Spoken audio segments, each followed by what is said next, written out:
All right, Herc, we're just about 6 weeks into the Canadian Premier League season, and our friends up at York United FC have a new manager. 44-year-old Mexican Benjamin Mora taking over. His last job was with Atlas in Liga MX. Before that, had some big success in Malaysia, not just domestically, continental as well. If you remember, York United under Mexican ownership. We had them on the show just a couple months back. For more on this story, thrilled to welcome to Fútbol Américas, the aforementioned Benjamin Mora. Benja, welcome to the show. Great to have you. How are you feeling now, just about 48 hours after taking this job? Thank you. Thank you very much for the time and invitation. Well, I'm excited. Of course, I'm motivated. I'm full of dreams and illusions to become true. So I'm very happy here in Toronto.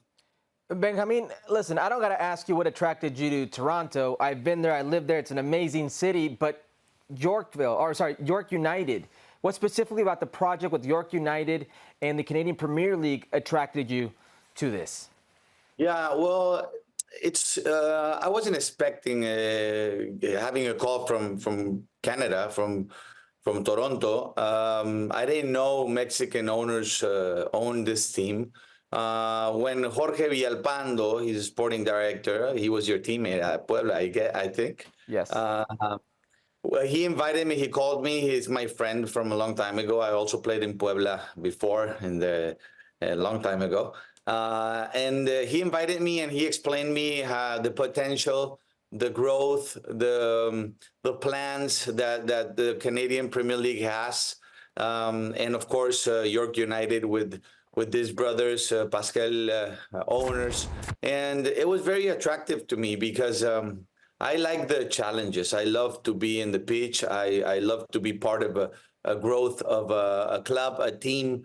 I've been there before. I did this in Malaysia. I went to open up new ideas, to implement new ways. So that was the most attractive to me. And also I was already looking for a job because the pitch it was calling me. So at the time I discussed with my family, and it seemed a very nice project in a medium long term in this way. You know, we don't see a lot of the Canadian Premier League here in the United States. We did get a chance to see Forge FC in the Conca Champions against Chivas. It wasn't a blowout, but it wasn't all that competitive. I think it was like 5-2 on aggregate. You obviously know Liga MX, Benja, very well. You've only seen a little bit maybe of the CPL on tape and whatnot, but what would you say is the difference in level between the two leagues?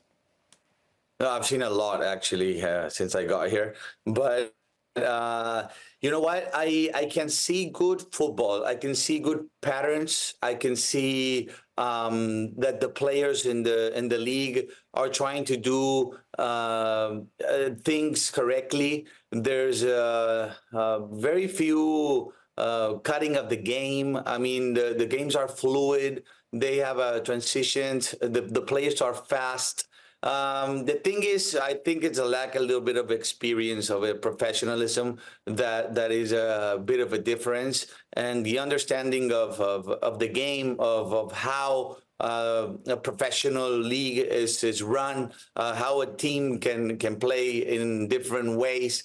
I think it's at the beginning of a very nice and organized league. And of course, the salary cap is something important that it's not as the MLS at the moment. And well, we need to adapt. Every team needs to adapt to the possibilities. That gives us a balance between teams and knowing that we can compete against each other with no advantages. So I think I see good football here, and we're going to try to make it better.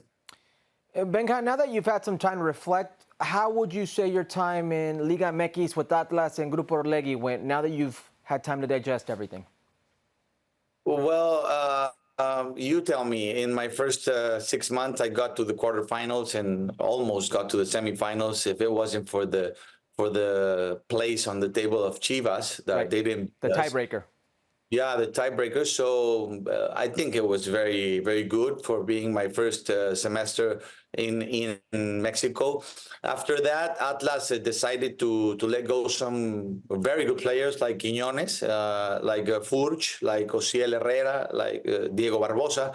Huevo Lozano got injured badly, so we didn't have him for a long time. And that was my 98% of goals and assistance of the team. So we needed to get back on track with the new players. We needed to implement the system and combine everything with the new players. And we did well when we were at the game number 9. It was I remember we were in 5th place. And if we beat Puebla that time, we were going to be in 3rd place, a place that Atlas has never been in the past 3 years. Even though they were champions, they didn't get to that place. They didn't reach that place.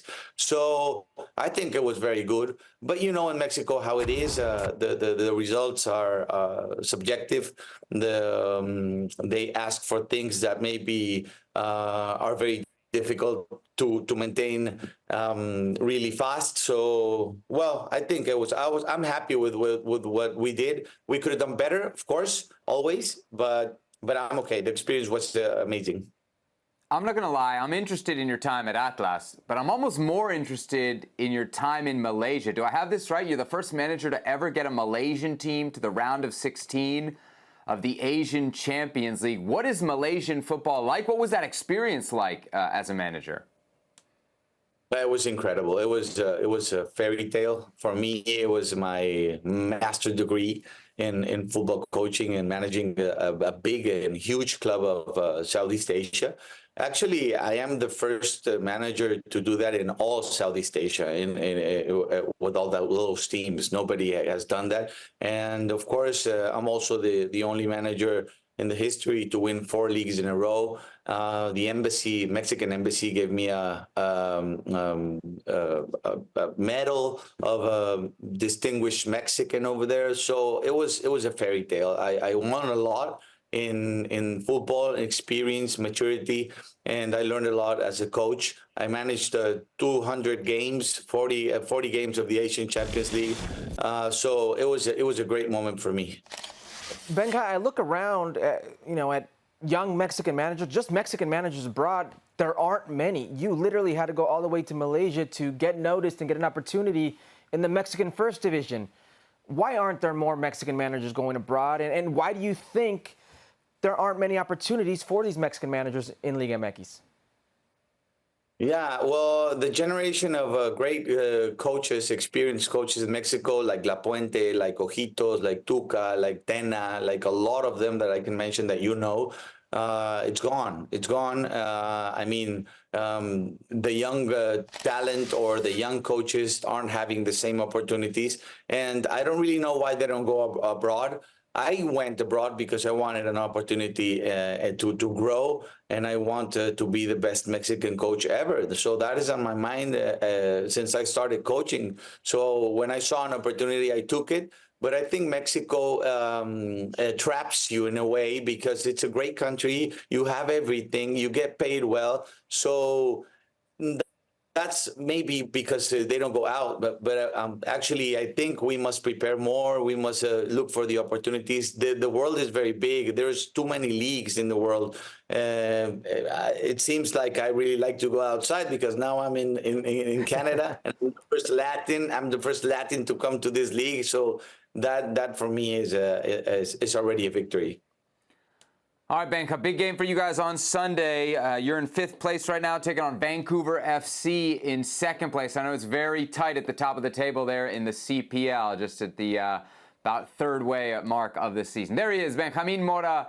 Great to have you with us here on Fútbol Américas. Thanks for the time. I appreciate it. Thank you very much for your time. Thank you.